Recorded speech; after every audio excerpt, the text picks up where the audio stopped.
to record. Thank you, Tina. Love you, Tina. Everything's being now recorded.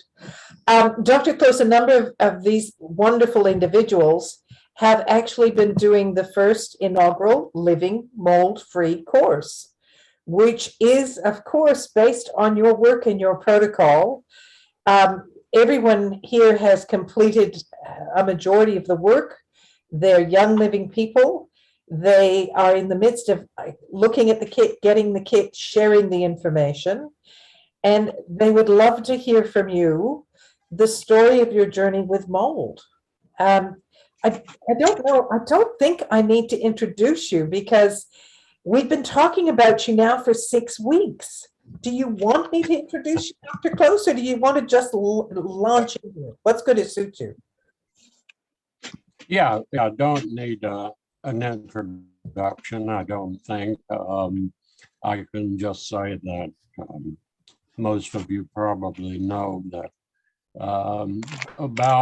I guess it's been about a dozen years ago now, my wife had been a Young Living distributor for a while, my wife Jackie. So I have to give her a lot of credit because I was, as you probably know, a environmental engineer, professional engineer in the state here where I live. And I was doing what environmental engineers do. I was doing environmental site assessments, which involves taking various kinds of samples and that sort of thing for a number of clients in Southeast Missouri and 3 other states. Happen to be located in an area where states meet. Missouri is one of the states that has the most borders with other states because we're right pretty much in the middle of the US. And anyway, that was a challenge because I had to keep up with the environmental regulations of 4 different states. It was part of the fun of being an environmental engineer. And anyway, I had a client who bought properties and refurbished them and turned them into, in some cases, senior citizens apartments, and in some cases, what are known as low rent housing. And that was the case here. He had purchased a 24-unit apartment complex in the town of Cape Girardeau, Missouri. Missouri's a part, I probably give you more information than I need to, but Missouri's part of what was the Louisiana Purchase. Was bought from from France in the 1700s, and so there are a lot of towns here that have French names. Cape Girardeau is one of them, and it's on the Mississippi River. So it is a humid climate, and in the summertime quite warm. And this apartment complex that he purchased happened to have a problem. There were still a few people living in it, but several of the units, it was, I think, 35 years old at the time, and some of the units had developed leaking roofs, and some of them were what they called a garden apartment, where part of the apartment is below ground. So the apartment would have like 2 levels, and the lower level, half of it would be into the ground. So the windows and things would look out at ground level. And because of that, and because of its proximity to the Mississippi River, some of them had flooded. And this was a year when we had floods on the Mississippi. So the residents were all moved out, and he went about restoring the apartments to the standards that were required for low income housing. And part of that involved having an environmental site assessment done, which meant looking for all sorts of problems like lead paint and radon and several things, but it included mold. And that was a major problem for him, of course, under the conditions. And so he hired a company to come in and clean up, and so that then he could bring in workmen to make the repairs to stop leaks and everything like that. And at some point after the construction crew was started, he contacted me and hired me to do the environmental site assessment, phase 1 and phase 2. And in phase 2, I took samples, and I found that in spite of the fact that they had a professional cleaning company come in and do extensive cleaning, and they had removed materials that were water damaged or mold damaged, they still had a lot of mold spores in the air and mold reestablishing itself, because it doesn't take long under the right circumstances, as you probably know, for mold. It's like mushrooms, of course, in the forest that can pop up in a very short time. Same thing was happening there with several different species of mold. So anyway, they said, okay, what do we do? Because we've already had cleaning. And I said, well, have the cleaning company send somebody and I'll meet them. And I want to know what they used for cleaning. And so that happened. And I looked at the material data safety sheets that are required for chemical in this state. And what they were using wasn't a fungicide, they were using a bactericide. And I said, well, you really need a fungicide because mold is a fungi. And they said, well, the supplier told us this would take care of anything. It's what they use in hospitals for clean rooms. And there should be no problem. It should take care of bacteria, mold, and everything else. And I said, well, it didn't. So they came back with a industrial strength fungicide, went through the entire apartment complex, retreated it, and had me come back in and sample again. Well, about half of the apartments still did not meet the standards. There was still a high level of mold spores, and it was starting to reestablish itself. Well, the problem with this is that the fungicides are toxic chemicals, of course, and so they are designed to kill the mold and then evaporate so that they don't do harm to the residents or the workmen or whoever happens to be in the apartments. So as soon as they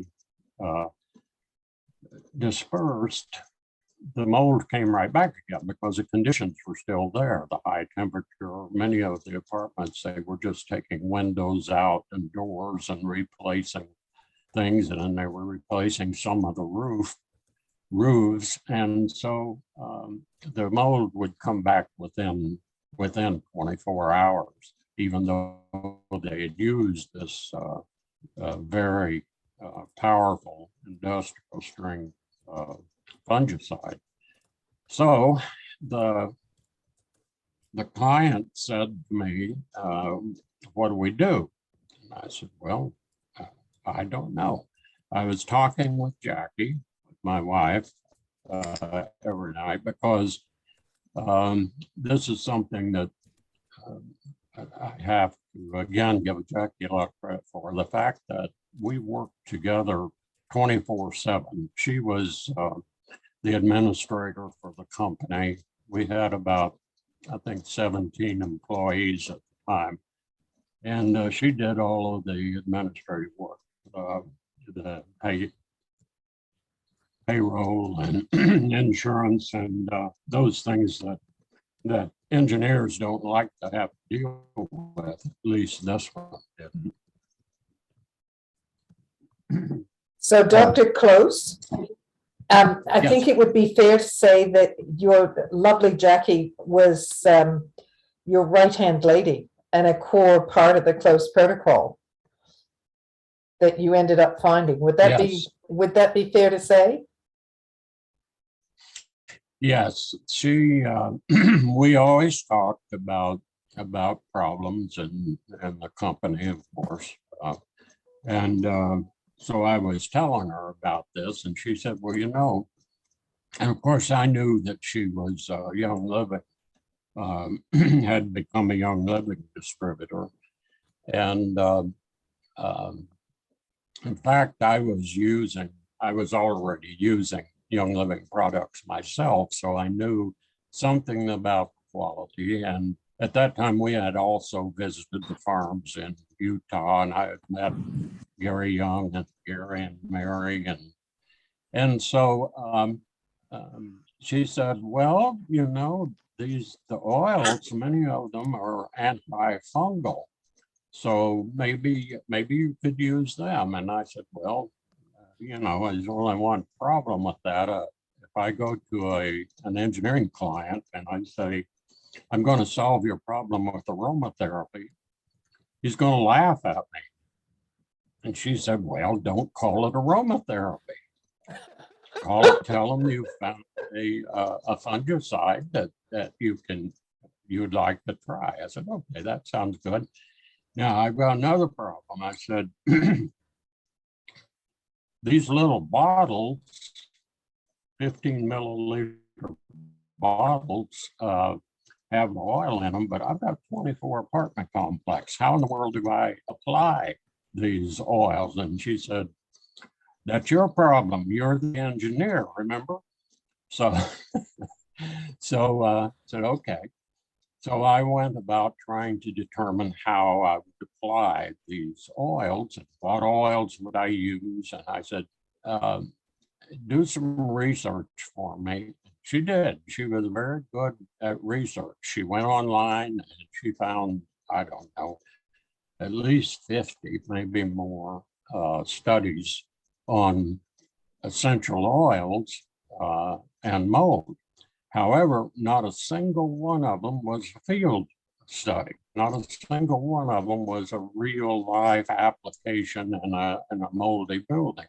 They were all university type tests where they used a petri dish and grew mold and put a drop of oil in there and then found and, you know, tested it and saw what happened after a period of time. Well, that was good information, but, you know, I'm not in a university laboratory. I'm out in the field and have to figure out how to do this.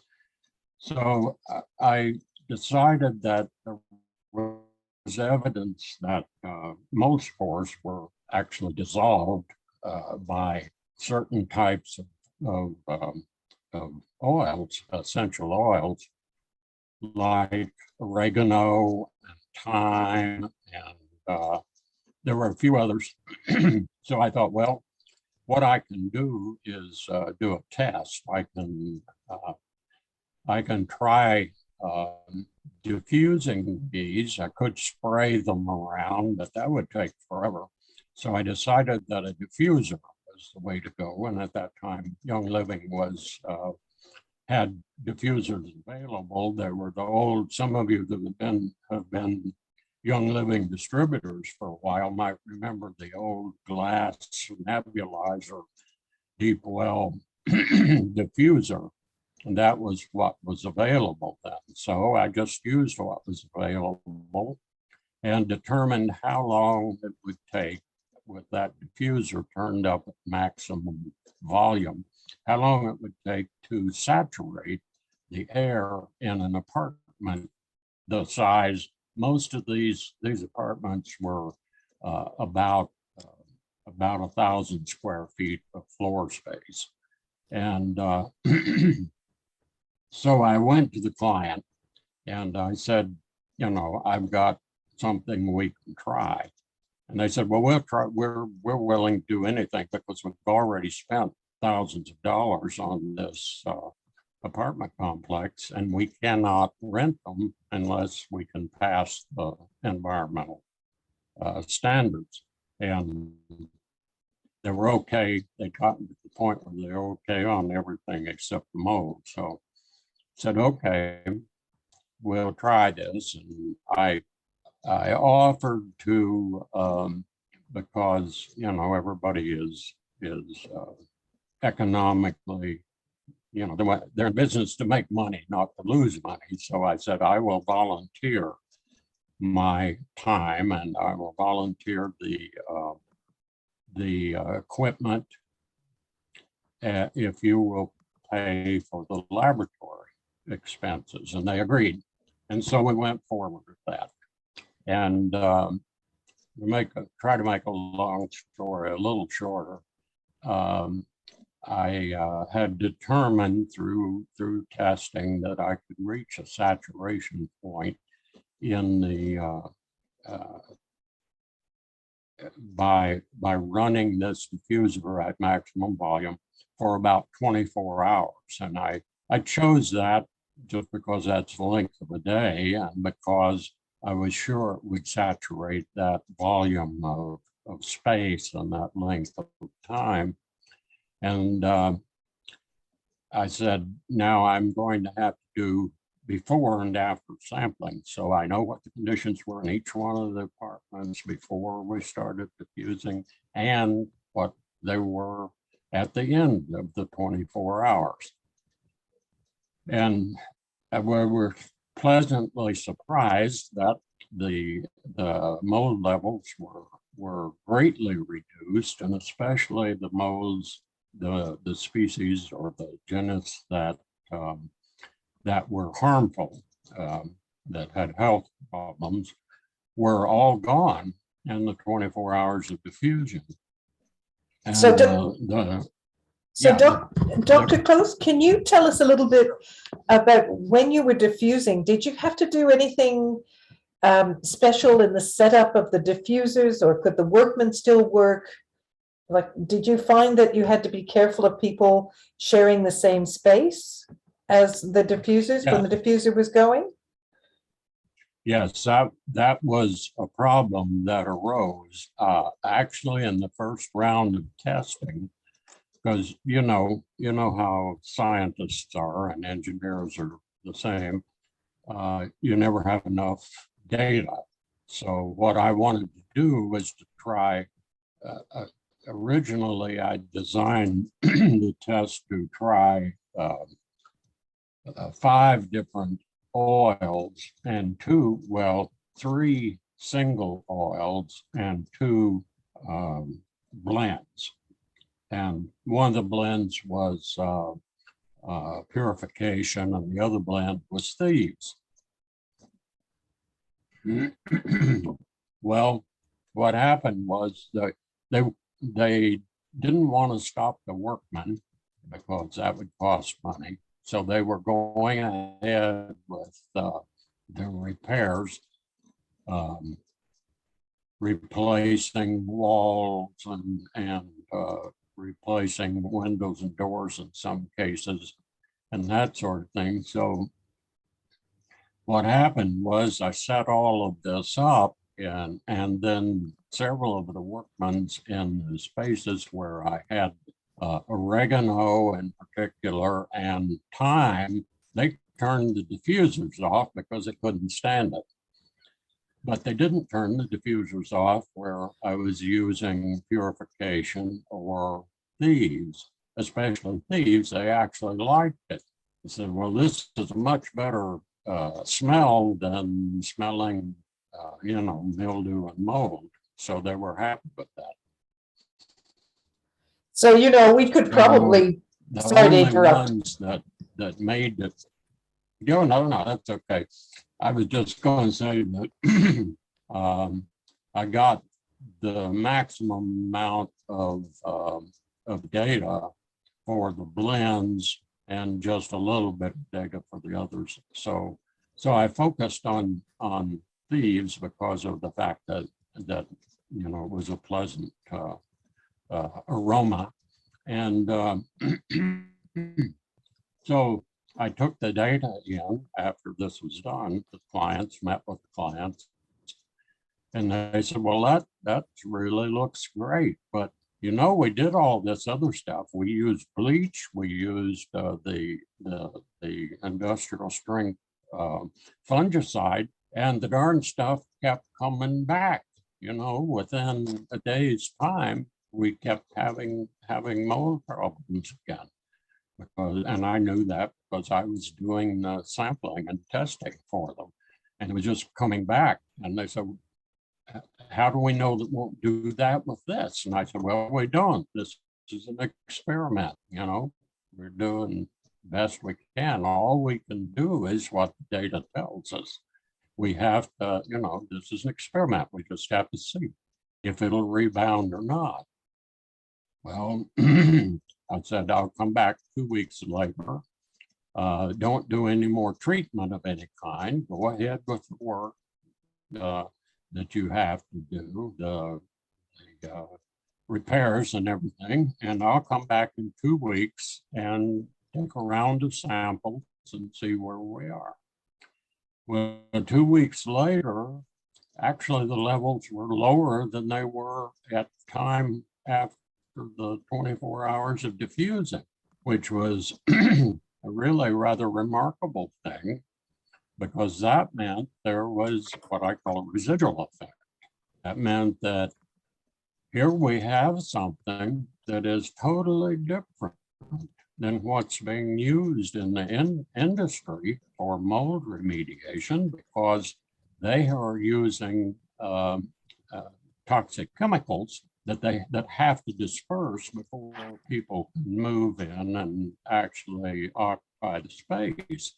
But here we have something that, in fact, this oil, and particular thieves, was being used for people for health purposes. There were people diffusing thieves because they had asthma or other respiratory problems. So this seemed like a really amazing discovery that here we have something that actually is effective. We have, and the more data I got, the more I saw that especially what I would call exotic fungi were all eliminated, like Stachybotrys and Aspergillus and Cladosporium. The ones that were known to cause health problems were all gone after this 24 hours of diffusing, and they stayed gone for at least 2 weeks. So that was great. And I think one of the things that's Sorry, the Dr. story of Close. how it started. That's just, I was going to stop and say, you know, that's the story of how it started. And then I did, eventually Jackie and I wrote the book with more case studies. I think there were 27 total. Not all of them have complete data before and after, but the majority of them did. So this was enough data to constitute a real field study to show that this was an effective way of dealing with mold. And you know, Dr. Close, I think many of us here have that book and so appreciate the transparency in the research, even though we look at the charts, and I don't know how many people understand what Aspergillus or Cladosporium or any of the mold spore is, but when you look at the results in the book and you see the data there, it gives tremendous comfort that this really, really works. I think it's one of the strongest points and most comforting points moving forward is to have that book as a reference point. Now, I'm sure we probably have some questions from people. Are you comfortable, Dr. Close, if we open up for questions, or is there something in addition you would like us to know or share with us about the? Yeah, let me say just a couple more things, and then you can open it for questions. One is that in years and years now, well, I guess this was about 12 years ago. Now, I have to tell you, I am semi-retired now, because people kept telling me that, you know, when are you going to retire? You know, I'm currently, just for your information, I'm 85 years old. I'm not retired really yet, except for the fact that I'm doing other things. I'm still doing a lot of research, but I really was happy when Nora came along and said, you know, I would like to use your protocol and help people deal with mold problems, because it's a growing problem. People are becoming more and more aware of it. At one time, people weren't making the connection. Even doctors were not making the connection between mold exposure and respiratory problems of different types. Now, it turns out that about 20%, something like that, about 20% of the population are mold sensitive, in that for one reason or another, their immune systems do not handle mold very well. Predominantly, more women have this problem than men. However, there are men, very masculine men, carpenters and so forth, who have the problem too. What happens is that people have their immune systems impacted by a number of things in the environment, of course, pollutants other than mold. And so a lot of people have other health issues, and mold is an opportunistic organism that takes advantage. I like to explain that mold has a particular job to do in the environment. It's actually designed to break down both plant and animal material, and that's fine after the plant or the animal especially has died. You need that activity to break it down, and, you know, ashes to ashes and dust to dust type thing, going back to soil. But the mold doesn't know whether you're dead or alive, and it doesn't care. It attacks you anyway while you're still alive, and that's why it works in tandem with other problems that you have, and so it exacerbates or causes things if you already have respiratory problems, if you're a smoker, or if you've been exposed to paint fumes or industrial, you live near an industrial plant or something and you've been exposed and your immune system was already impacted, then mold it just takes that opportunity to make things worse for you. So this discovery was really a remarkable one, because it meant that here was something that, as it turns out, is not even toxic. Now, there are a few people who have, but they're few, who have some reactions to these and other oils, but it's not because they're allergic to the oils. It's actually because they have a lot of pollutants, a lot of toxins in their system, and the oils tend to activate them and break them down and cause other problems. So a lot of times people will tell you, oh, I'm allergic to perfumes, or I'm allergic to aromas of any kind. Chances are they are not allergic to essential oils. They may be allergic to synthetic chemical compounds, and they may react to the oils. But if they go on a detox system of some sort to get the toxins out of their systems, most people will find they're not actually allergic to essential oils, because the oils are nature's way of dealing. I remember when they told me, Gary Young said that, the essential oils are the life's blood of the plant. It circulates in the fibrovascular systems of the plant the same way blood circulates in human beings. And my reaction was, okay, that sounds good, but we're not plants, so why does it work for us? Well, it works for us because we have problems with bacteria and fungi and so forth, and the oils are designed by nature to take care of that. We find that fungi emerged in the time frame of the first plants in the fossil structure of the planet. We find that if the plants had not developed these oils, they would have been destroyed by fungi, and we would have a fungus planet without any plants or animals, probably. So the oils were designed by nature. They're nature's actual, could say nature's medicine.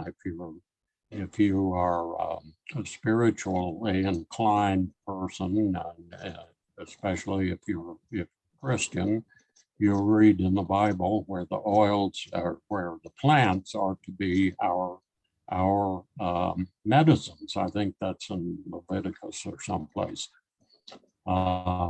Anyway, so it was a natural thing, and all of this fit together for me, and that it's been very inspiring, really, over the years to see people who have serious health problems become much more healthy in a short period of time. Sometimes it takes a while, because if you have an impacted immune system, it took you a while to get that way. So unfortunately, most of the people who have mold problems don't contact somebody like me, an environmental engineer. They go to their doctor. And if the doctor doesn't know anything about the environment they live in, the doctor often does not realize that the things he is diagnosing as asthma or, some respiratory problem that he's familiar with and has ways of dealing with synthetic medicines for the most part.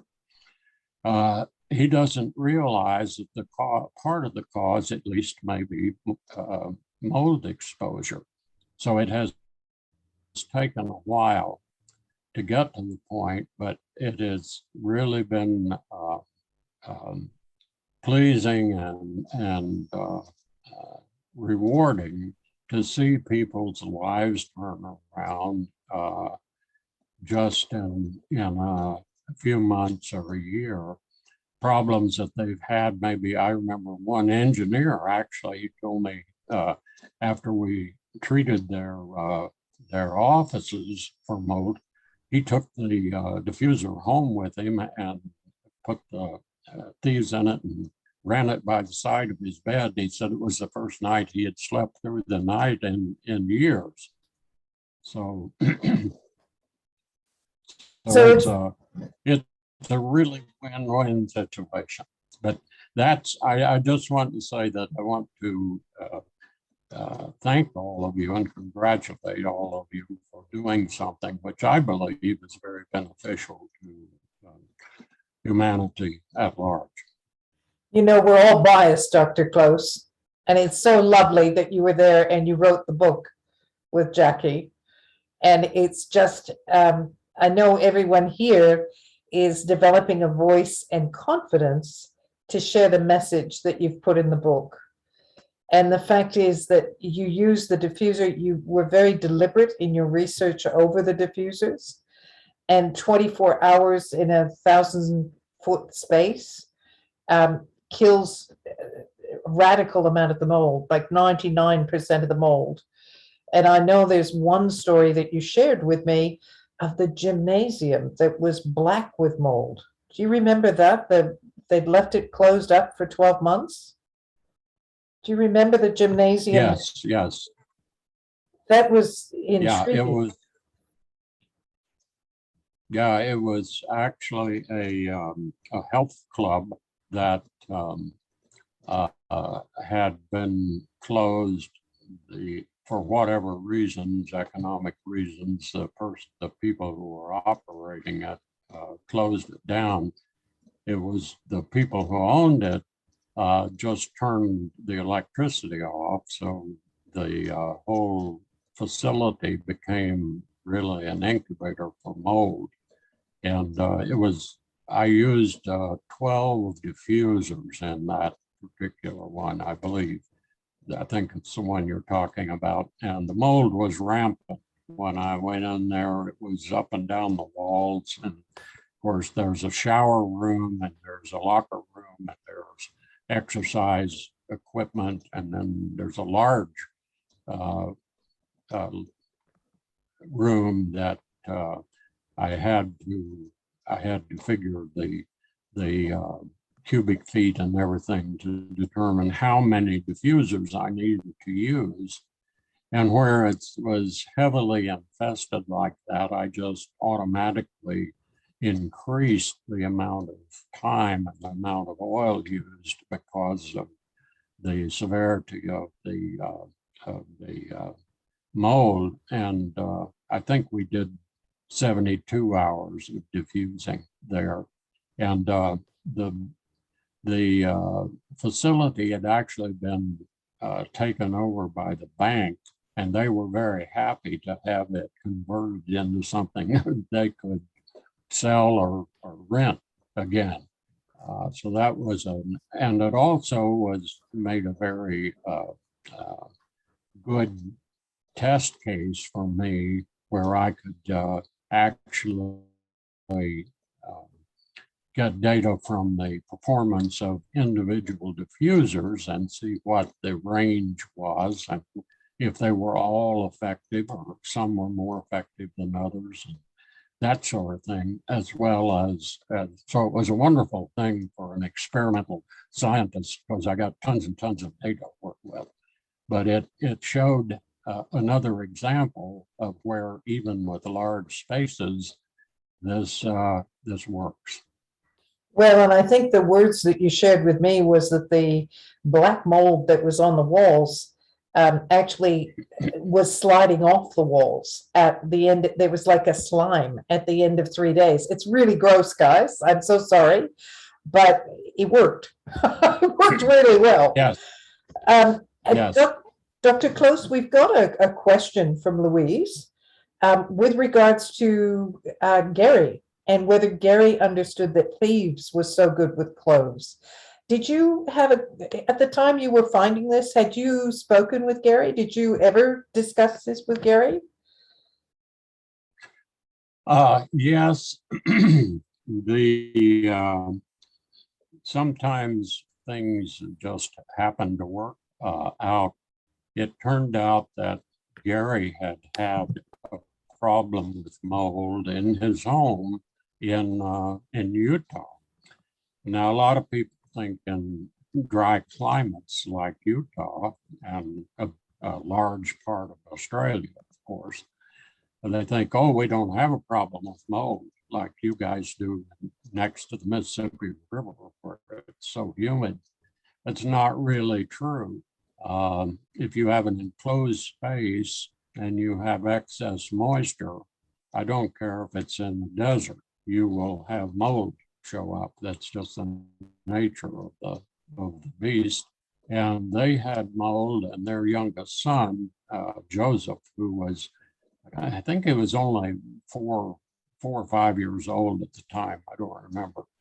But he had serious problems. He was hospitalized, and they were, according to Gary, the hospital had given up and said, there's not much more we can do for him.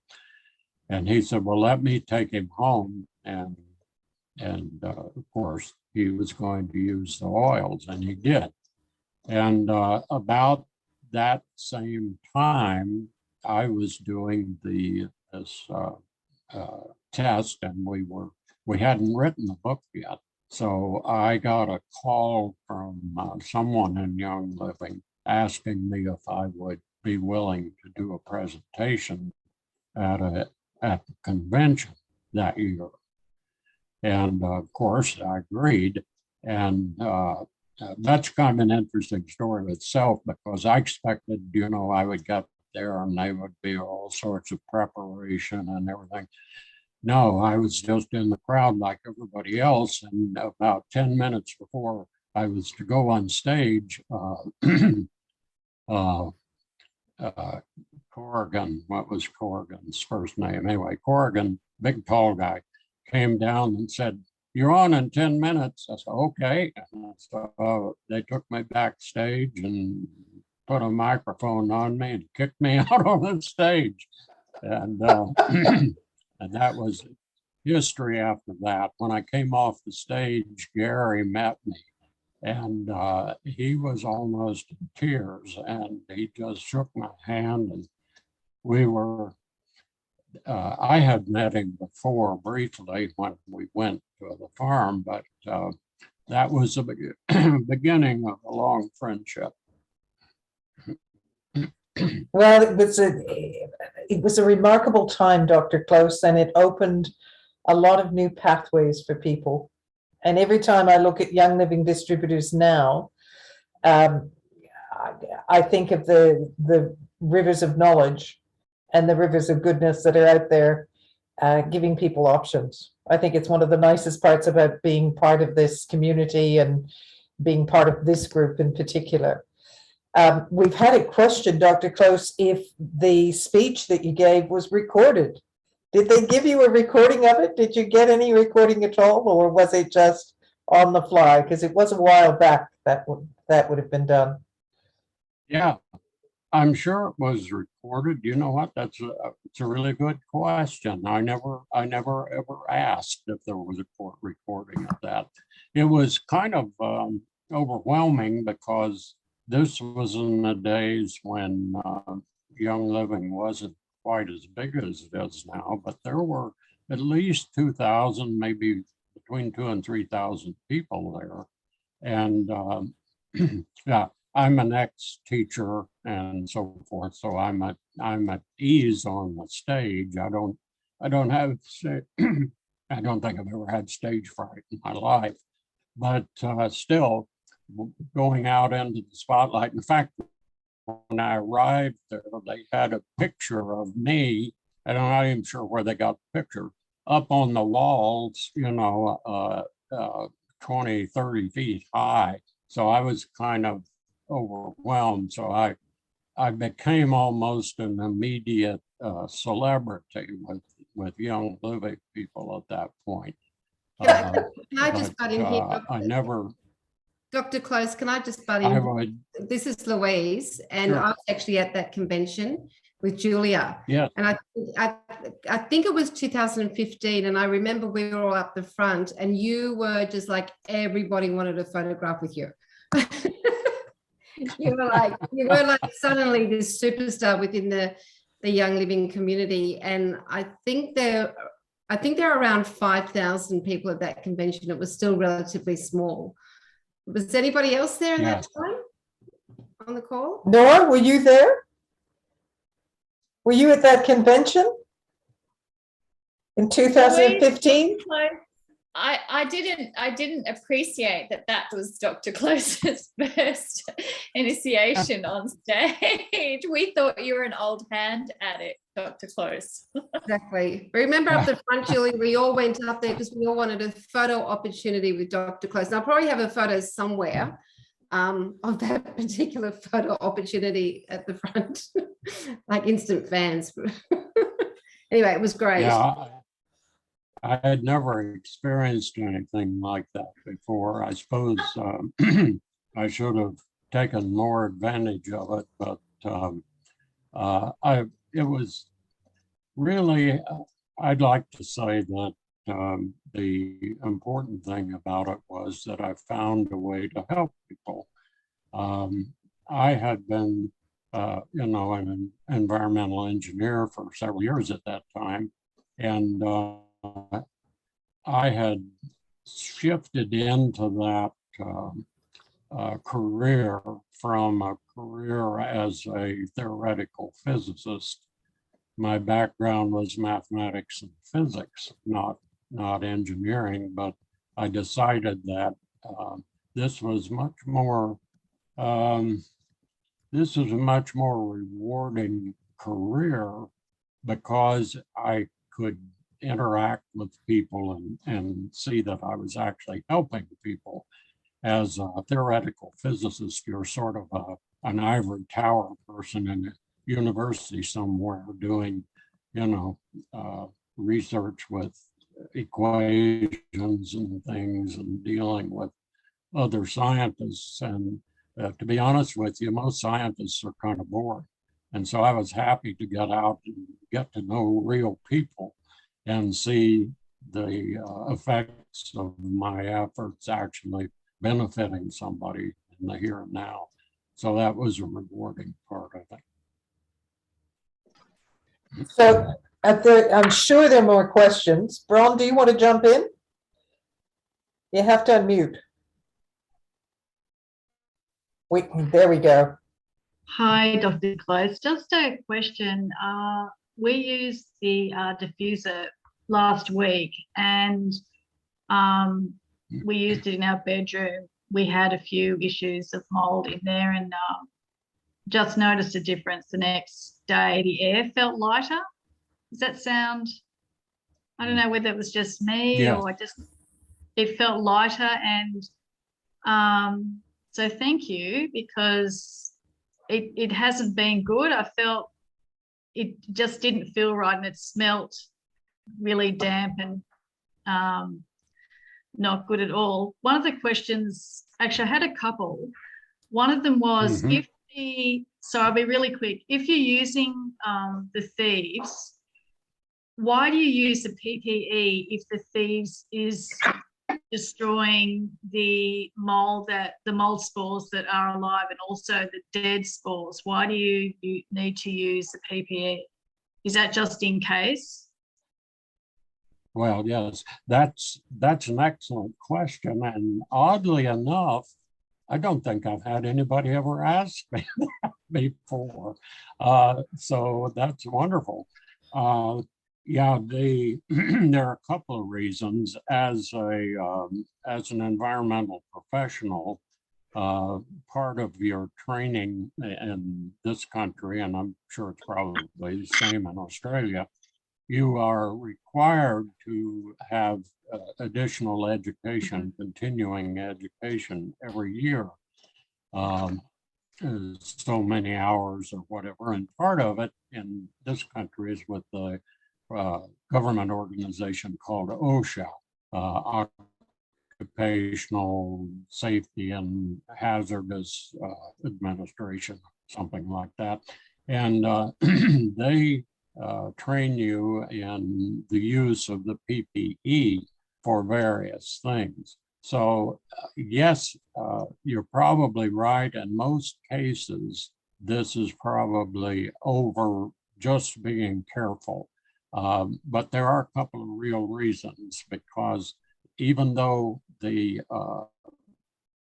oils will digest the mold spores, so you're not breathing mold spores, and it also breaks down the organic compounds that cause the aroma, the smell, and also the mycotoxins, which are organic compounds.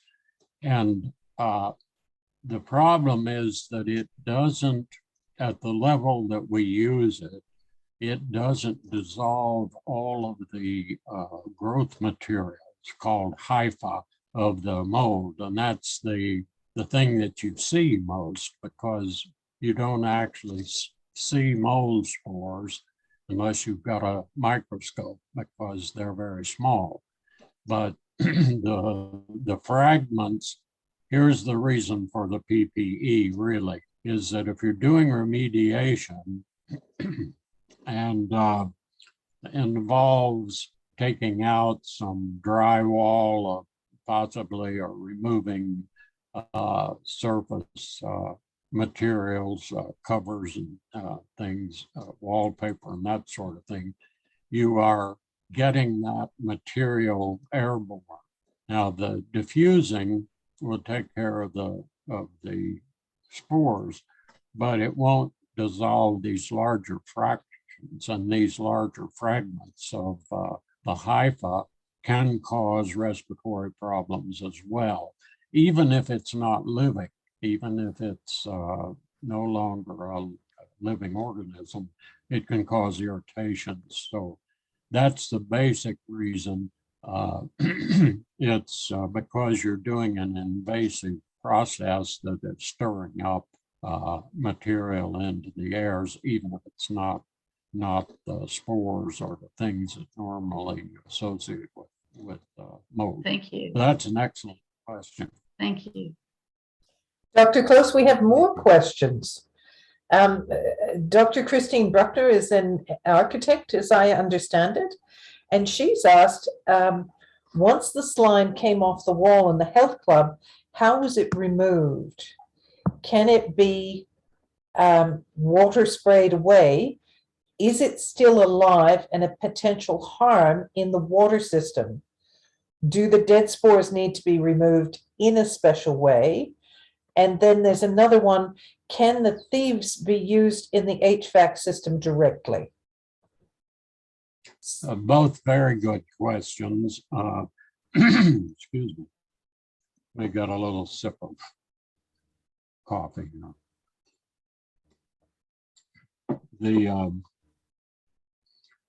In hot tubs and things like that, that is a problem, because you have an environment where you're never going to get rid of the excess moisture, or humidity in the air, and that sort of thing. So it is a it is a special problem, and the mold, of course, loves warm water. So what I've had success with people, and this also applies to boats. There are a number of boats and hot tubs and things like that. If you really get an infestation of mold, you almost have to get rid of the water. In other words, in a hot tub situation, you drain it and you clean it. Excuse me.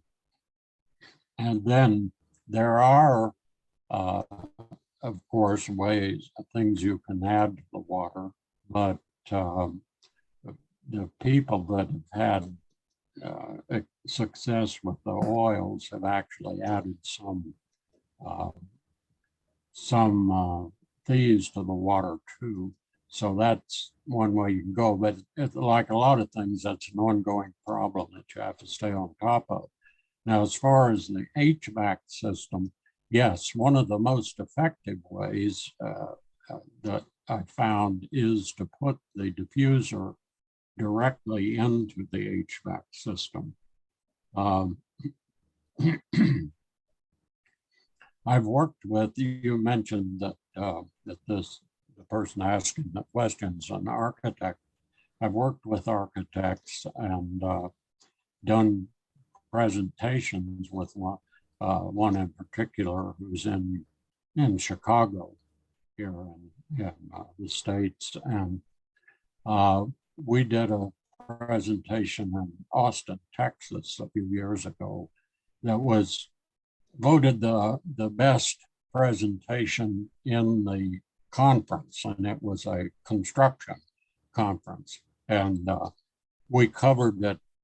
She covered the building aspects and the ways in which you can avoid creating mold problems by not having proper drainage and things like that can be handled by the architect, because generally construction people haven't been, they're more now, but haven't been very aware of the problem, that there are things they can do to avoid having mold problems in a building. And I've seen mold in brand new buildings that were only occupied for a few months. So it's not something that just happens in old rundown buildings. It can happen in a brand new situation.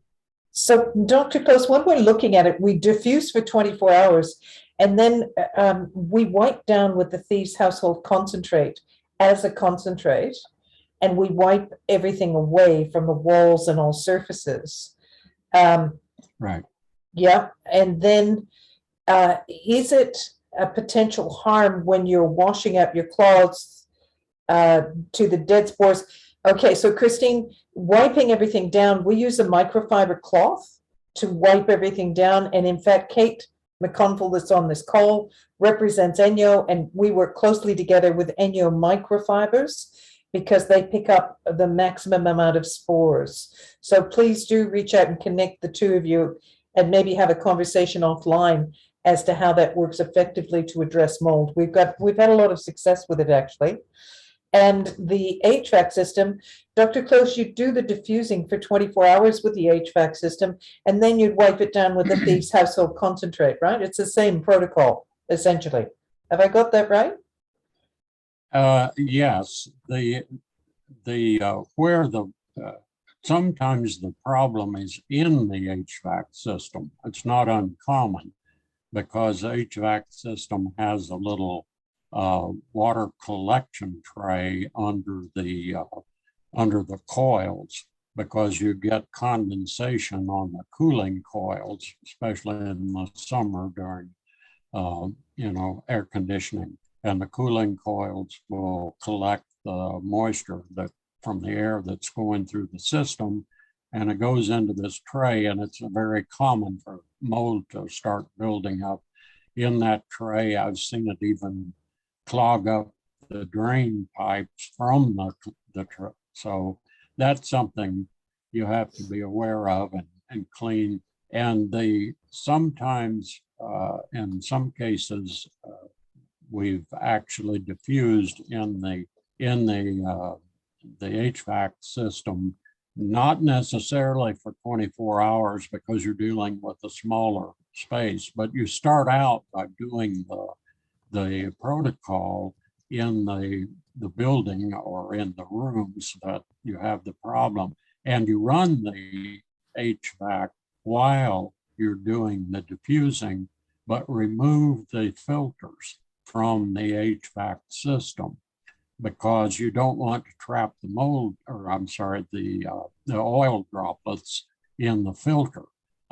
You want it to circulate through the HVAC system. So you pull that filter out and you run your 24 hours with the system running with a fan or just normal. And then if you know that the source of the problem was in the HVAC, then you can do a secondary treatment where you put the diffuser right into the HVAC system and close it and run it for like 8 hours, because you have a much smaller space, 8 to 10 hours or something like that. But that's in the case where you know you have a problem. Now, there are, of course, professional companies out there that do HVAC cleaning, but you want to make sure, especially if you're a sensitive individual who has suffered from mold, and you'll also be impacted by toxic chemicals. But so it's an advantage if you can find an HVAC cleaner who uses non-toxic materials to clean the interior of the HVAC system. Okay, so brilliant questions being asked, guys, and excellent answers, Dr. Close, A+. Any other comments before we let Dr. Close carry on with his day? Are there any questions from people? Toko, you're usually good for questions. Do you have any? I know you've been jumping in and out of the call. Yeah, sorry about that, bad signal. No. So I think my question was answered actually earlier, but I was in and out. But I had a question in my mind, which was that when you looked at the oregano, the thyme, the thieves and so on, and you settled with the thieves, and it was because you could get more data from the thieves and the thieves was doing the job, right? But are there other things that would do the job as well? Even, but I think you were saying that they were too overwhelming and overpowering to have in people's environments. But how did the figures compare, or was it hard to get comparisons because people turned them off? That's an excellent question. There's pretty good evidence. I don't have as much data on those because they were turning them off, but I got enough data to see that, yes, there are other oils that work. Some of them, surprisingly, are some of the less expensive ones, like lemongrass. Lemongrass is pretty effective, and the purification blend, of course, but the others, probably thymol is one of the most effective, but most people cannot tolerate having their living space saturated with thymol. It's just a little too rough, and the same with oregano. But yes, another one somewhat surprising, although there are reasons you think it probably does make sense, is cedarwood. Cedarwood seems to be pretty effective too. So there are a number of oils, and that's an important point. Yeah, that's an important point, because sometimes I had two people that I remember in like several hundred cases who had a sensitivity to the cinnamon oil in the thieves blend. That's really, I think, the only hot oil or oil that some people do have a little trouble dealing with in thieves. And in their case, I did a little bit of research, and lemongrass was one of the oils that I came up with that was effective for them. And that was one of them. And the other one, she actually, by using the thieves a little bit at a time, and by doing Young Living's detoxification plan, and I can quote Gary here. Somebody asked him one time, how often should you do detox? And he said, you should be detoxing all the time, continually, especially if you're sensitive to chemicals and oils in any way, and mold. So detoxing is important. But one of those two people out of, I don't know, at least a few hundred clients that had a problem with handling thieves because of the cinnamon oil. One of them got used to it, and the other one switched to other oils that were effective. So it's nice to have those options. Yes, I can see that. And there was another question I was asking. I was asking myself in my head, when you talked about the 2 week, when you went back to reassess at 2 weeks, were there any cases where you went back later and longer, and how did that go? Yes, that's a good question too. Actually, I had one case that was very important in this regard. It was an older home, a Victorian type house that had been converted from a residence to a real estate office. And the house it was an older house, and it had problems with leaks, and it had a basement that was not useful at all because it was always wet, always damp. So we wound up sealing that off, but we diffused for 48 hours in that one, and I came back after 2 weeks, and then I came back after a month. Actually, I went as long as 2 months, and the levels were just with the one diffusing were still lower than the ambient level outside, and this was in a humid environment. So that was pretty impressive, but it's kind of a case by case basis. In some cases, I found that it needed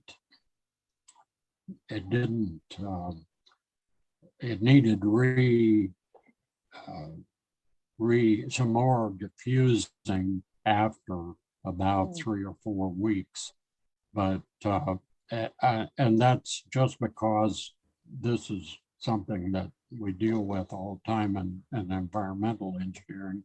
Every case is unique.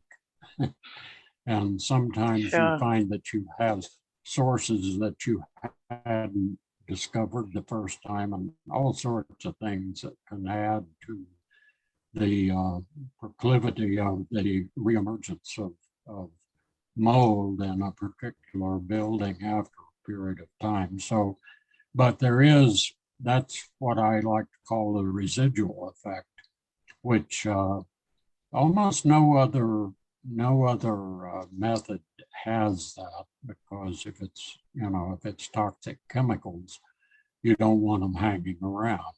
And but in general, the cases where I actually did follow up sampling like that, it was at least 2 or 3 weeks and up to as much as a couple of months that there was still a documentable effect of the original diffusing, the intense 24-hour, 48-hour diffusing. And Dr. Close, when it's one of the questions we get asked a lot. So I've done the deep reset, the 24-hour diffusing. When do I need to start the cleaning protocol? Because the aftermath of that, of course, is to continue diffusing and still wipe down with the Thieves Household Cleaner. And each case is different. I get that. I suppose I tend to say that you use the cleaning, you diffuse each week thereafter. Like you decide whether you want to diffuse a little every day or do the 8-hour once, I think it's once a week, isn't it, Dr. Close? Once a week. It is a case by case basis. And in older homes where you cannot take care of the excess moisture, I always recommend that people get a dehumidifier if you're in a humid climate, like in northeastern Australia, where you have a more humid climate. Then you're probably going to have to keep tabs with the humidity, the relative humidity. And if the relative humidity is below about 50%, mold doesn't do very well. So you can get a dehumidifier. They're not terribly expensive, I don't think. So if you, for instance, if you have a basement that has cracked walls or something like that, then you get moisture in spite of anything you can do, without almost, well, in some cases, not using the basement and trying to seal off all the conduits from where air might get migrate into the living space, or you go in and redo the walls and seal them and everything, which can be quite expensive. Then if you can't do that, you can do the maintenance diffusing. And again, it's you just have to sort of, if you're not doing sampling is the best way to tell how effective it is and how often you need to diffuse. But if you're just depending on odor or your own reaction or sensitivity, then you can decide, okay, it doesn't smell quite right, and I'm feeling a little strange, a little bit of a cough or a tickle in my throat or something, I better diffuse. So in general, the maintenance diffusing, we sort of give a general idea in the book that would work for most people. Now there's some, I've had clients who do the diffusing and do the actual physical remediation of removing all of the any damaged material and replacing it, more or less remodeling or renovating their home, and they didn't have any problems afterward, and they didn't do the maintenance diffusing. Yeah, so but they like that. But they fixed the problem, didn't they? Because, you know, when we're going out there and talking to people, I keep stressing that the original problem has to be repaired to create a dry environment. And until they do that reparation, they must diffuse and they must clean, because it's part of the protocol to reset the environment. Because even though we're using the diffuser and the household cleaner, mold regrows. It will ultimately regrow if you do not take the preventative steps, because nature doesn't care, right? Nature knows what it's doing. And if you do the reset for 24 hours and leave it alone for 6 months and it continues to rain, guess what? Mold shows up, right? Yes, that's exactly right. That's the reason for the maintenance program, and it varies from case to case, but mold will reassert itself as soon as it can, because it's just its nature. So, Dr. Close, I think we've got one last question. Because I know some of the people, Toko, you've got your hand up. So Toko, Dr. Close is in the UK, and Toko is a landlord herself and a mother of multiple beautiful children. So she's got a wide perspective and a wide area of interest in mold and young living oils. So Toko, go for it, honey. Yes, and I've just remembered there was something else I wanted to ask you about, and I suddenly thought that you might be familiar. It's another company that I have found. Yeah, I've been looking locally at what's on offer, and they say they are a non-toxic solution coming over from America. So I thought you might be familiar with them and be able to speak into maybe something about them, but I'm not sure whether I'm allowed to mention them here or not. But they say they have a dry fog technology. It sounds kind of similar-ish in that respect. They have one product that does like an instant kill of everything, and then another, and then they say another that helps to keep the mold away afterwards as well. Shall I say the name or? Yeah, go for it. Sure. Well, yeah. So they're called Pure Maintenance. They've got InstaPure and EverPure. So the InstaPure is the one you do immediately, and then the EverPure is the one that gives you the longer lasting effect. Are you familiar with them, and what do you have any idea what they're doing? They say it's a non-toxic sterilant. Actually, I'm not, and that's probably because I'm not as active as I was a few years ago in this area. So I won't apologize for that, but just explain that No. I've been involved in other types of research, and so I haven't kept up as well. And of course, mold remediation is like anything else. There are always going to be new companies coming out. There were a few that I was aware of.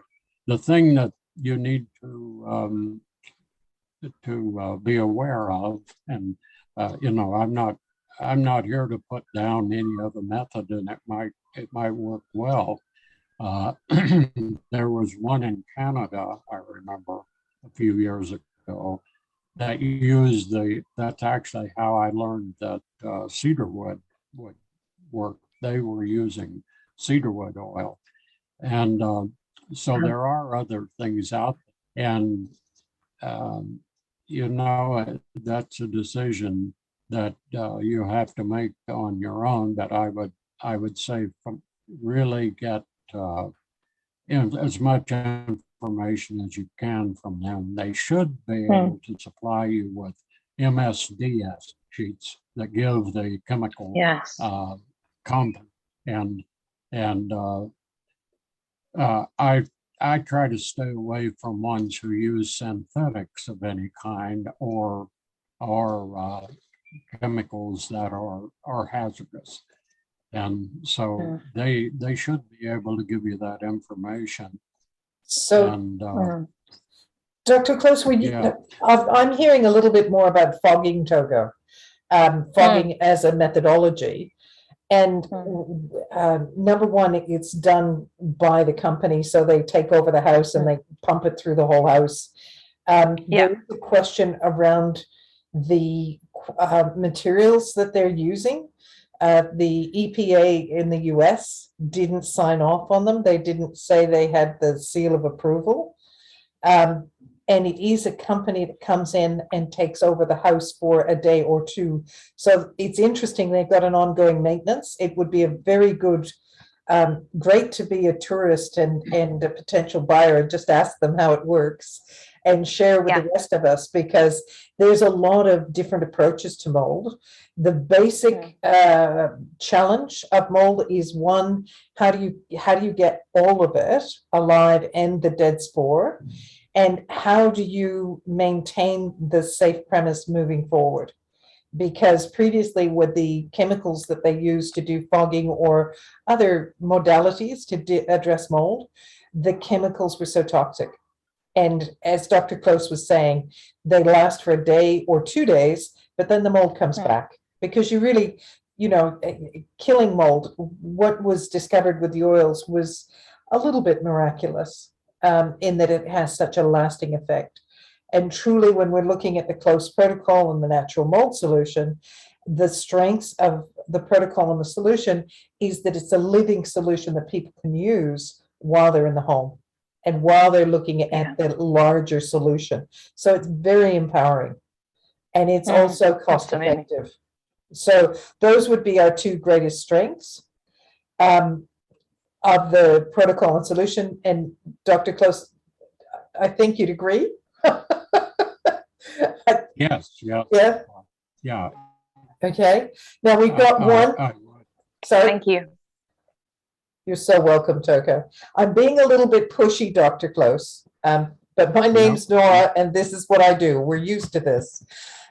We're going to do one more question, Dr. Close, and then we're going to say thank you so much. And we're probably going to ask you if you, in the future, if we gave you a month or so to recover, if you'll come back to us, because it's a delight to have this question and answer period, and it's a delight for you to share your knowledge. And there's so much experience that you have with mold and also with Gary Young. Some of the adventures you've had with Young Living. I don't know that we could share the recordings because we're not allowed to talk about what really happened anymore, but there's an inner sanctum that would be really curious. But that's a topic for another day. That's a whole other book. Yeah, I know, that's an ongoing conversation, definitely. There's one question from Olaf, Louise's beloved husband, and it is with regards to the aroma ACE, Dr. Close. Did you, how did you, if you don't mind running through your work with the aroma ACE and what you identified worked and didn't work with it? Yes, Please. the Roma ACE was really the second diffuser, excuse me, that I used for a lot of the data that I've gathered, and it worked at one time, as most of you probably know. It was actually offered by Young Living. They got it from Diffuser World and offered it as one diffuser option. Of course, that was a long time ago. So when they discontinued that and went to the to the pyramid shaped diffuser, I did two things. One, I helped them design a head for the pyramid shaped one so that it would work properly with mold. We get the proper mist size and throughput and everything to work, because there is a window there of particle size of the oil droplets and intensity and so forth for proper saturation that they were designed for. But I also then tested the aroma ACE that was available through Diffuser World, and found that it was still effective. And so I endorsed that for use when we couldn't get a diffuser for a period of time from Young Living that would do the job. And so that was helpful. Now, Nora, I'll let you know that I tried to get in touch with the Diffuser World people because I had a good relationship with Deanne and and Earl, the original owners, and apparently I couldn't get in touch with them. They know their address no longer works. So I wanted to find out about that. But as far as I know, the aroma ACE is effective. Other diffusers can be, but you have to, it's a rather involved technical thing to test them and make sure that they're going to work. Other than you can use them and determine for yourself whether they work, they're doing the job for you. So it's, again, going to be a kind of an individual thing, but the aroma ACE as it exists now, as far as I know, is still an effective one. And that's going to be an ongoing problem just because of, things change, companies change, and that sort of thing. That's okay. But the aroma Lux, the pyramid one that was made for Gary, if I'm understanding you correctly, the original head with that wasn't appropriate for mold. So you worked with them to modify it, but they had the original batch of aroma Lux diffusers, which they would have still sold as Young Living product. So you can't tell which is the original aroma Lux that wasn't suitable and which is the later ones that were modified. So if you're, is that fair to say, Dr. Close, is that appropriate? Yes, that's a correct description of it. And I just add that if you purchased that diffuser, the Aroma Lux, after 2018, you're probably okay, because I was told at that time, I actually went, that's the last convention that I actually attended, and I tried to get in touch with the engineers there at that time, and they're awfully busy at convention time, so I wasn't really able to sit down with them and discuss it in detail. They got back to me later and said that any diffuser purchased after, I think it was the beginning, like in January or so of 2018, would be the one with the improved head. Now, the reason, I'll give you a little detail on that. The reason was that in the original, I call it the pyramid diffuser, the people, when they were first developing it, and this is true with other diffusers, people will run the diffuser and they'll say, well, I don't think it's working because I don't see a fog coming out. And so they actually made the baffles so that it would create large enough droplets that you could see them. So you see this fog coming out. And the problem with that was that the droplets were too large and gravity caused them to fall out of the air before they could do their job. So you weren't getting the saturation and the effective killing of airborne mold spores. It probably still worked on surfaces, but the droplets were falling out too soon. And so that's why we redesigned it. And that was quite a complex project, because we had to find a company that would actually they used a laser sensor to determine the actual range of particle size and output of diffusers. So we had to make adjustments and then get it tested again, and then make more adjustments and get it tested again.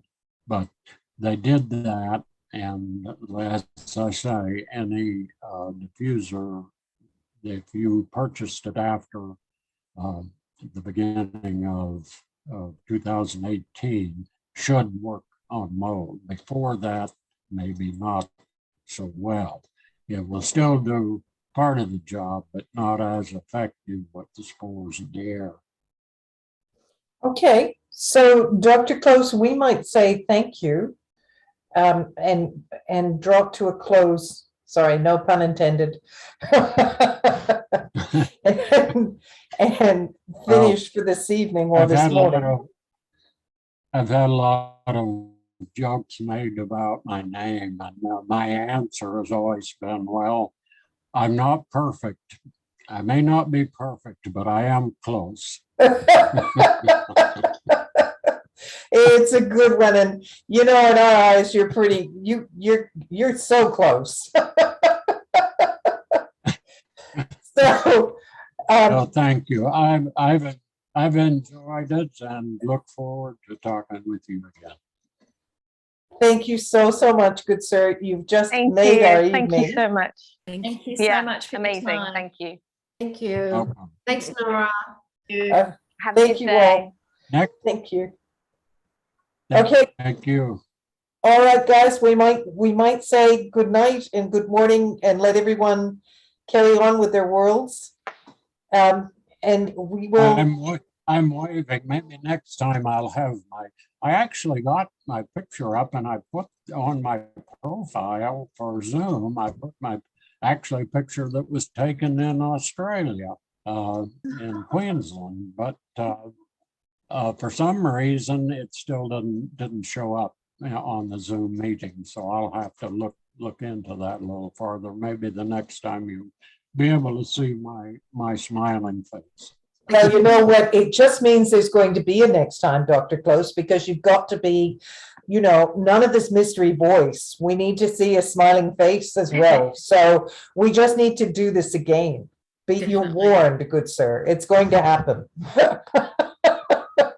It looks like, Nora, there looks like there's an orb in his place. Looks like there's a couple, you know, and considering his passion for quantum physics, Dr. Close, I'd say you're being very well represented. I'd say there's a party somewhere in your Zoom. Yeah, I could say that that's an enlargement of an electron or something. Yeah. You could say whatever you liked and I would nod and agree. You could beat me into a state of submission. Thank heavens you do the science. All right. It's been, thank you all for being involved, and thank you for helping people. That's, I guess my last word would be to say that I think that's what we're all here for, is to help each other. And if you can do that in connection with something as great as Young Living, then that's a blessing to you and to the people you're helping. So thank you. Very well said. Lovely. Thank you. Thank Good you, night. Dr. Mould. Thank All you so right. Thank Take you. care, Dr. Close. Thank Thank you. you so much. Good Lovely night. to see you all again. Goodbye, guys. Thank you so much.